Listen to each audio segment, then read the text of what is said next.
Module 1.3 Alpha. In this particular module, I will be discussing with you target selection, how a predator targets and selects you. I use the word easy and soft. I commingle those together. Soft in this particular instance doesn't necessarily mean the density of something being soft or hard. It just means easy. So if I use those two words, don't get confused. Easy is soft, soft is easy.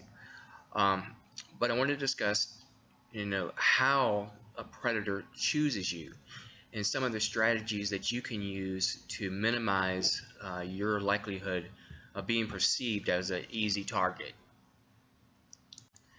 Okay, to start off with, a few things that a predator looks for in a target is they look for ease of access. Are there barriers between the predator and you?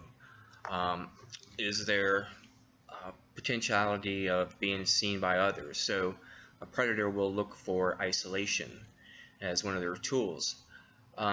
Again, if we recall from earlier lessons, then we understand that a predator can also use deceptive kinetic motions or deceptive language, a plea for help, those types of things. So consider your environment that you're in. Consider your isolation. If you are in a parking lot, for example, I would consider an isolated area, especially when you walk to your car or you push the shopping cart from your car back to the shopping cart racky thing, whatever, and then back to your car. That's a contained environment, isolation environment, and the likelihood of a sudden attack from a predator. Now, in order to understand predators, we have to understand that there's basically two types. First type is more of a resource predator. They are looking for something resourceful to them, like your money, your keys, your wallet, your jewelry, something that's tangible that they can access to get from you and then flee the scene. A process predator, on the other hand, is a type of predator that comes up with a process within his own accord that he thinks is going to be most successful. This could be a planned event, but a process predator is looking for something other than a resource. They're looking for a sexual encounter. They're looking for possibly ending your life.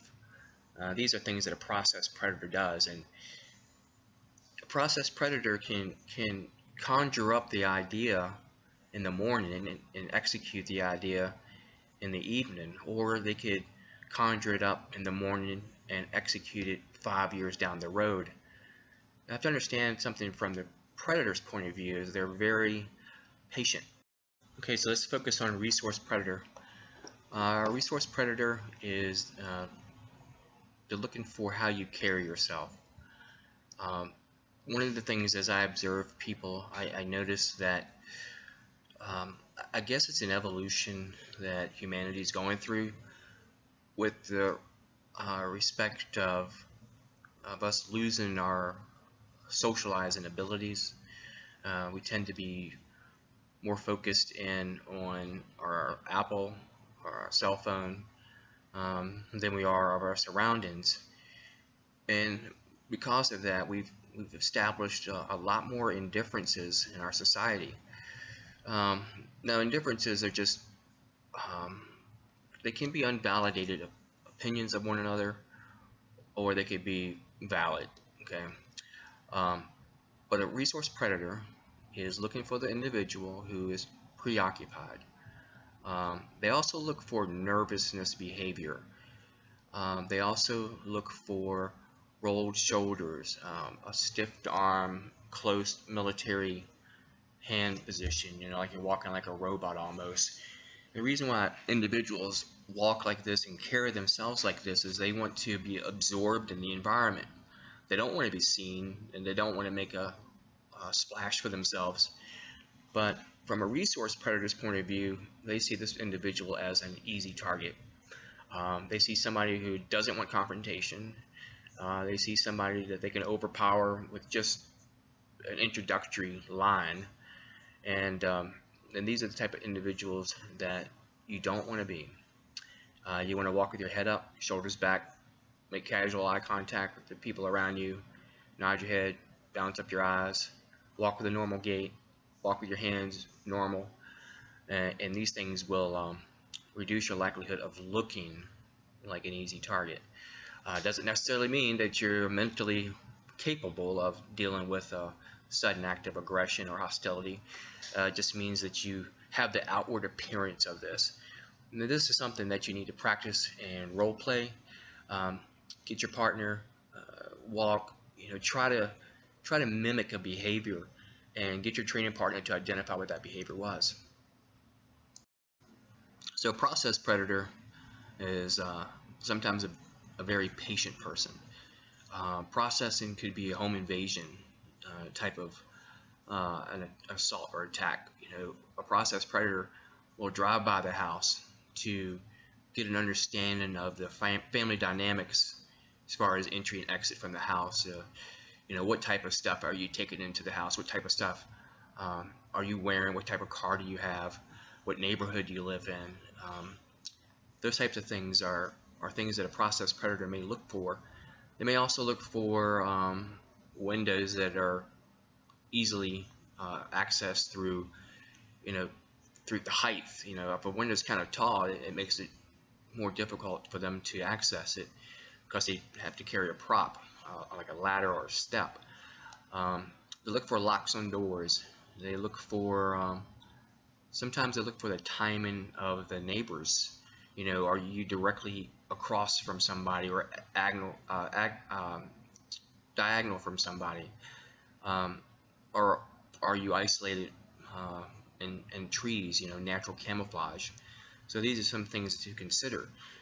A process predator too may also have an occupation where they frequently come to your house, like a pizza delivery person or a UPS or whatever, FedEx. I'm not trying to say anything about their services, just the individual. So process and predators, they can develop a relationship with the intended target as well.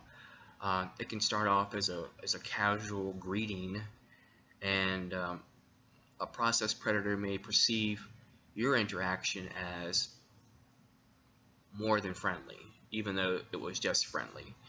A process predator will probably go to his car or house and use other means of social media networking to try to find out who you are, what you're about, and where you live.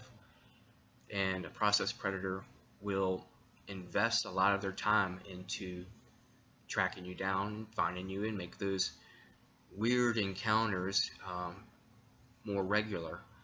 And the reason why they do this is because part of their characteristic trait is they try to develop a trust with you, to let your guard down, and they're also trying to manipulate you through just general feeling of genuine concern that they have for you, or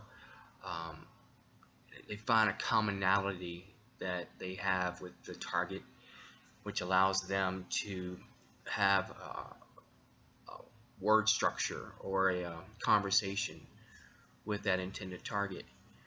Now, you need to be mindful of this because genuinely people aren't nice. And what I mean by nice is I mean like overly nice. Sure, there's chivalry, there's still good manners and things like that, but typically, unless you're well acquainted with the person and you've been a long-time friend, they typically are not very nice people in general. There's a fake niceness where they feel like they need to be nice to you because it's just a reciprocation between two individuals. But when the contact breaks, they don't remember who you are or anything like that, because it was fake.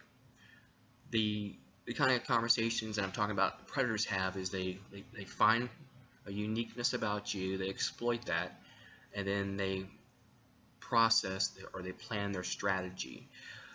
The strategy could purely be a fantasy strategy, or it could turn into a physical altercation where they have a fulfillment of the fantasy.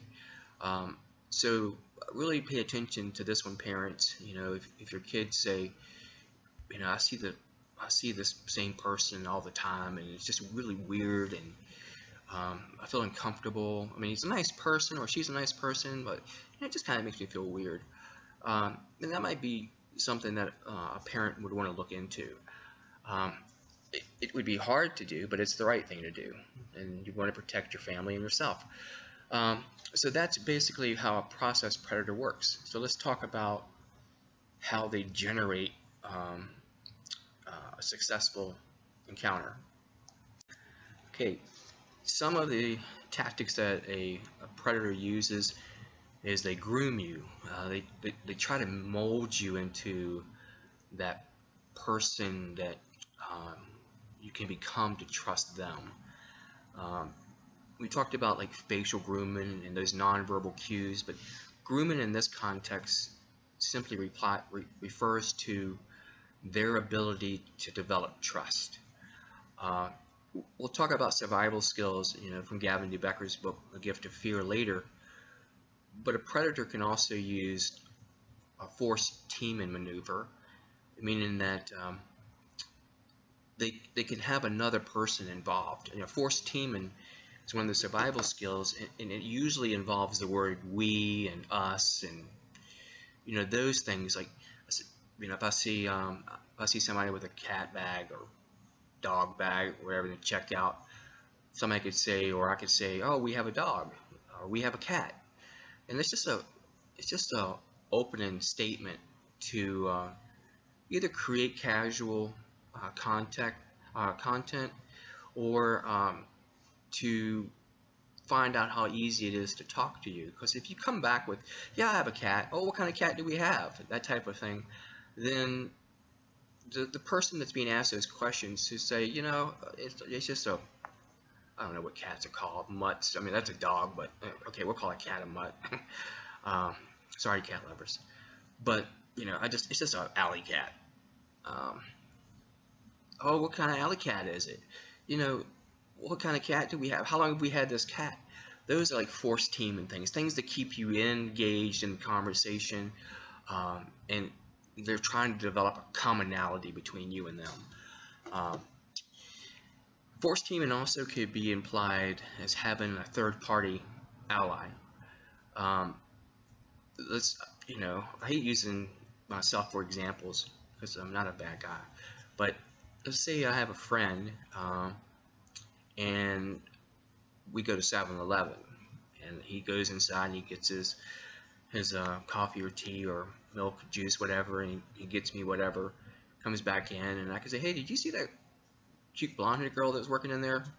Was she in there today working? You know, he can say, well, yeah, she was in there. Well, that might be an opportunity for me to go pee, or to make some type of further grooming to get to know this individual. Or I could ask the person to go in there and say, hey, aren't you such and such? And they was like, no, that's not me. Well, who are you? And then they could gain access to the name. I took my son on a expedition, my middle son Logan, and I wanted to show him how easy it is to access information from people and how ready they are to provide it. So we went to the local gas station. They happen to sell fried chicken and all that stuff. And I asked her, do you have kids? Because she was preparing the food, so you know, might as well fill the time with some conversation. She said, sure, I do. I said, yeah, me too. I got, you know, 5 total, and 3 at home and 2 at college. And she said, wow, I got 2 kids in school too.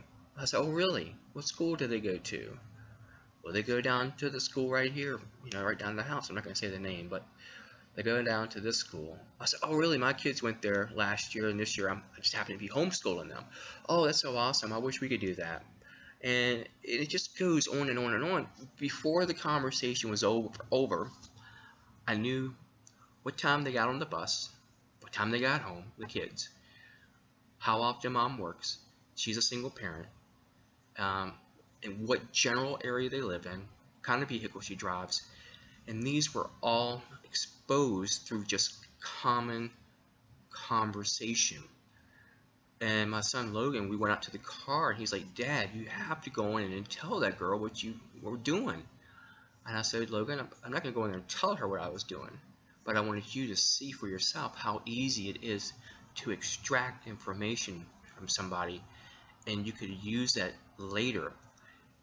If you were a child abductor, it would be very, very easy for that child to be apprehended from an abductor.